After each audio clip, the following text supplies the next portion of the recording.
Hello, Liferay folks! It's great to be here today. It would have been great to meet you all in person. Hopefully, we'll have a chance for that soon. Monsters. Have you ever felt there are a lot of them around us? Yes, monsters. It's not a children's fairy tale, it's the real world. There are monsters everywhere. When I woke up on that early March morning, in a second I realized it was a bad idea to make that move. A constant pain has arrived to my lower back. Oh my God, I shouldn't have done that amount of canoeing yesterday, I thought. Welcome, my dear friend. This is real life. I am not 25 anymore, even if it looks like that. The warm-up is not something which I can skip. Not talking about the stretching at the end of my exercise. Shower, dressing up, breakfast, very carefully. But then I had to put on my shoes. Have you ever tried to tie your shoes laces while having pain in your lower back? For those minutes, the monsters were my shoes. And in a second, I realized, no, I was wrong. The monster is the pain in my lower back. Or at least I felt like this. So today, I'd like to share with you our monsters at Webtown, which we are facing quite often, more often than we'd like to. I've chosen my 6 favorite monsters, which I'd like to talk about today. So let's cut to the chase and start with the first one.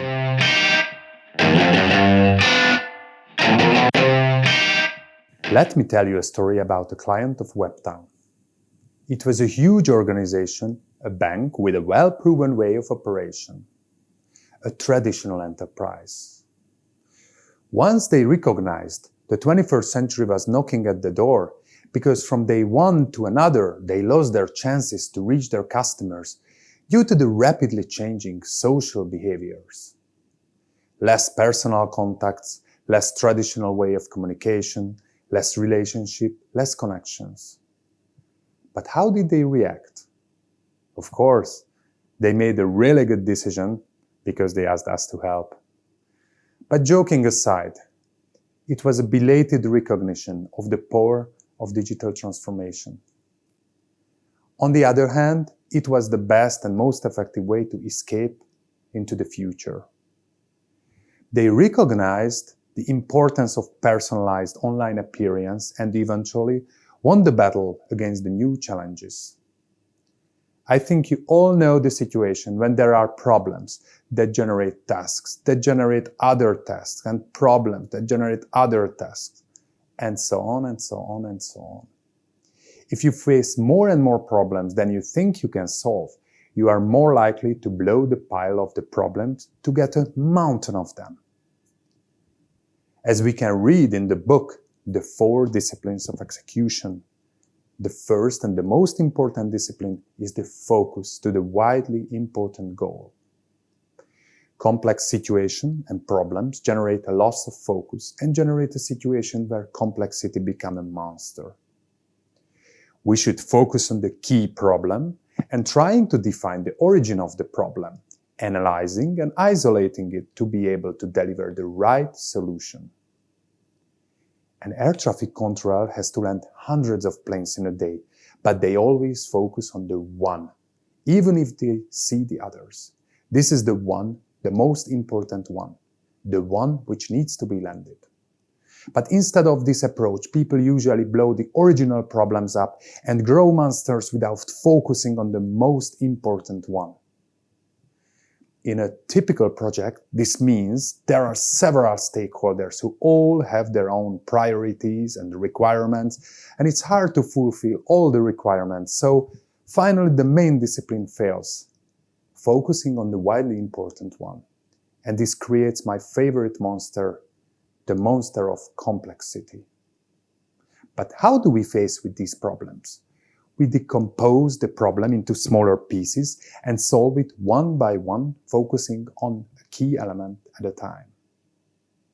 Moving forward step by step and collecting continued feedback could create trust and speed up the process of solving complex problems.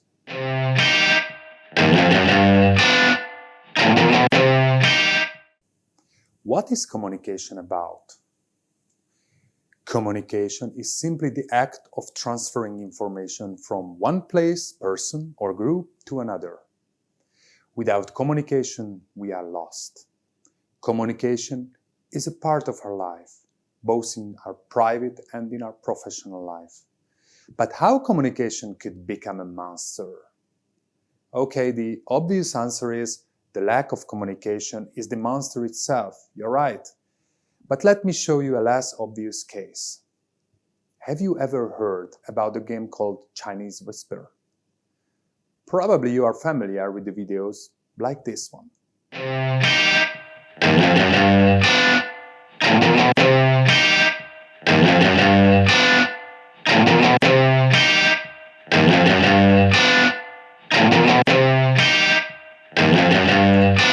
The idea of the game is to pass on the information, to reach each other, and at the end, the chain just check the message from the starting point. Funny but instructive, right? What do you think? What was the original message the first player received? I rode the bike and fell. The original message was slightly distorted in the process, don't you think? But why? Because of the chain. Sometimes only one imprecise step is enough to make your message distorted. So you'd better keep the chain of communication as short as you can. Avoiding the unnecessary steps from your communication chain helps prevent the birth of the monster of communication. To avoid this monster, we always focus on the following. We keep our team close to the stakeholders, as close as we can. This is the key to the effective communication and can avoid a lot of unnecessary problems. So, our teams work directly with our customers as often as possible, the best way when the developers show what they have done as a demo of the weekly sprint result directly to the customer. What do you think? Do they really like it? Of course, not all of them, and not in all cases, but getting direct feedback, feeling what you have done is important and could be the best motivation for a developer.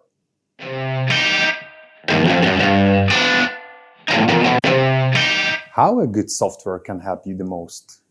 If it's easy to use, if it's good to use, if it supports your internal processes, if it makes you more efficient, if it creates positive emotions.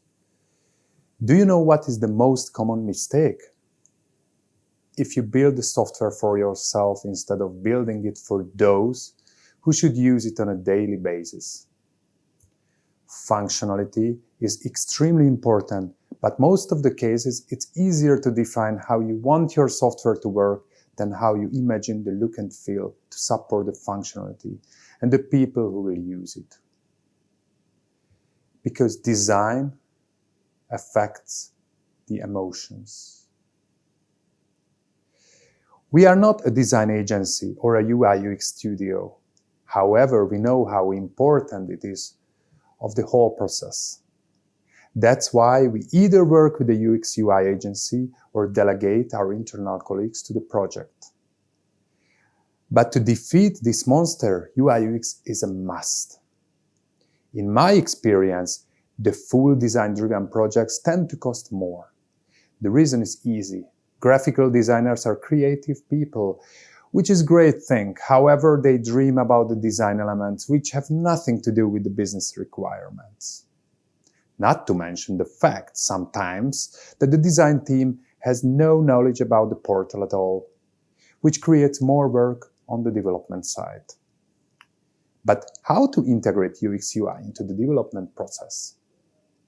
This can be done in parallel with development in weekly sprints, but the design thinking has to precede the development a little bit to help the work of the developers. If your team is agile enough, If the stakeholders are focused on the goal, the stories and the task will pull each other through from the start of the project to the delivery of the software. And that's how we work together with professionals, like we did with Wonder Team in the KBC Ireland banking portal project, for instance. All you need is a good backlog and to let your UX UI development team members to work from a common backlog. This is how you prevent your project, your budget, and your end users from the monster of unusability.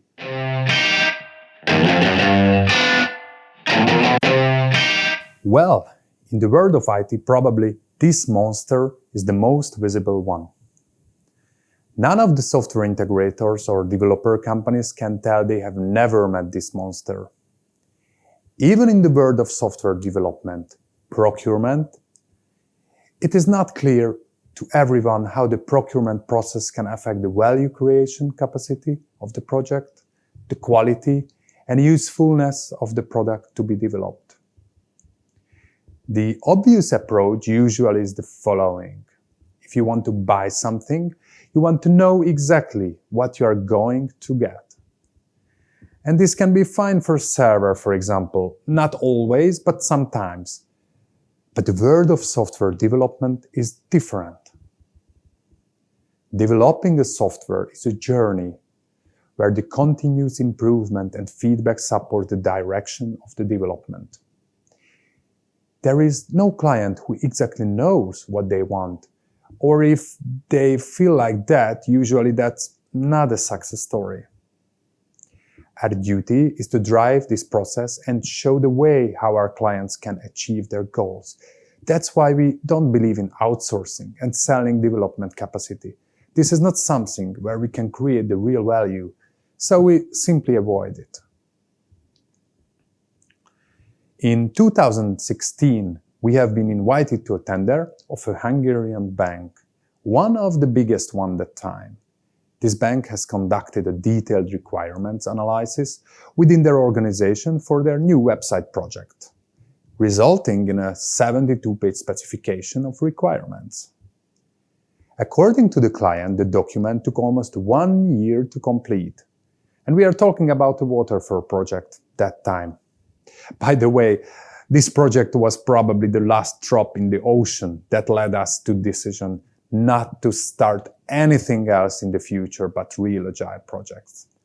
So from the very beginning of documenting the requirements by the client, starting the procurement process, through the estimation, the procurement meetings, to the creation of the offer, this project was already 2.5 years in the making. So 2.5 years passed without a single line of code. Based on a study created by the University of Missouri, the time which needed to half of the requirements become obsolete was 10 to 12 years in 1980, but decreased to half year in 2011. It means when we started the project, most of the requirements wasn't valid anymore. We made a very brave but good decision. When we saw this project couldn't be successful if we followed the rules imposed by procurement, we convinced the customer and moved into the world of agility. We put the original backlog as a flexible part of the contract. We called it the initial backlog. In this case, the time from the first idea to the first live release was more than 3 years. And here is the punchline. We were curious by the end of the project, so we compared the original scope with the one which we finally delivered. And only 30% of the original scope was as it was described in the initial backlog. How successful could have been this project if we signed the contract with the initial scope? It's better not to know. If procurement is about trying to write everything down, even though they know the project is huge, they usually risk losing the opportunity to changing the software requirements without having constant change request procedures with the suppliers. This is a real and constant monster in our life.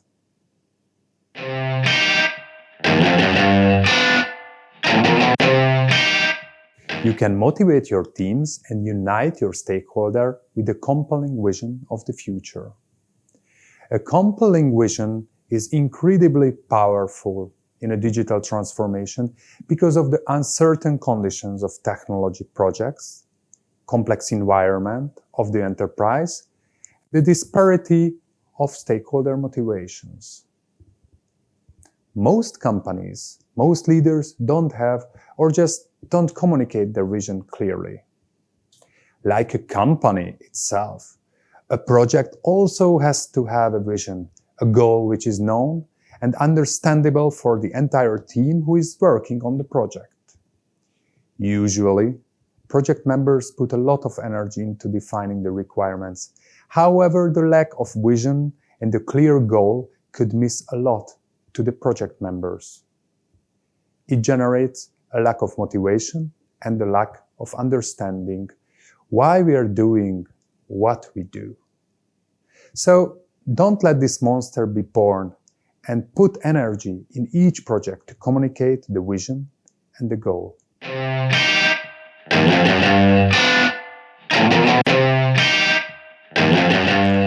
The more experience a team has, the easier it is to predict how long a project will take. After all, there is something to benchmark against. In a changing world and with changing requirements, it is still difficult.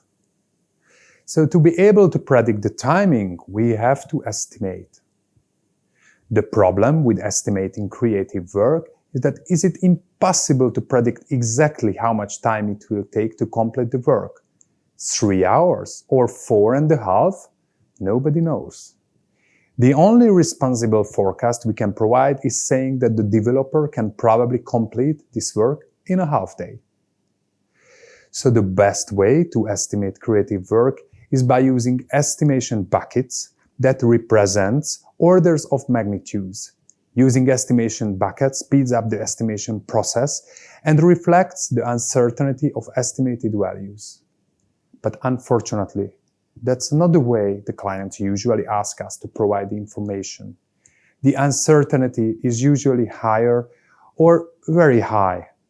It's important to see that predefined deadlines and unrealistic expectations can create a toxic project environment.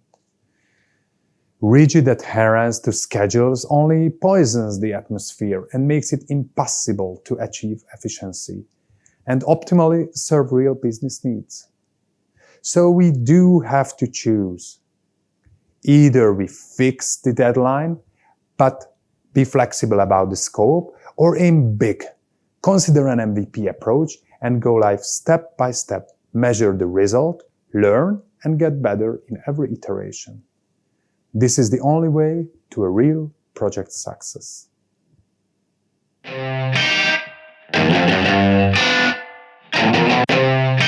I hope you don't afraid of the monsters.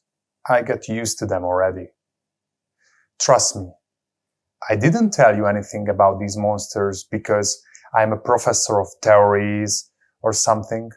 I simply told you these stories because we, the team of Webtown, have been fighting these kinds of monsters day by day since we have started. And we've been working on developing excellent softwares with our partners since 2005 and as a Liferay partner since 2010. And we are glad that in 2020 we have been selected to become a Liferay multinational platinum partner. We are based in Hungary, but with physical presence in Ireland, the UK, Austria, and Saudi Arabia.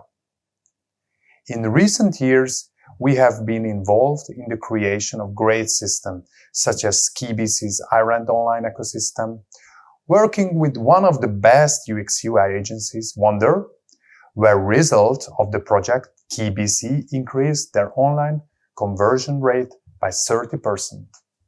But I could also mention the Hungarian e-health system, which during the COVID-19 pandemic enabled the country to ensure the immediate flow of information to health institutions, patients, and other organizations, or even the press.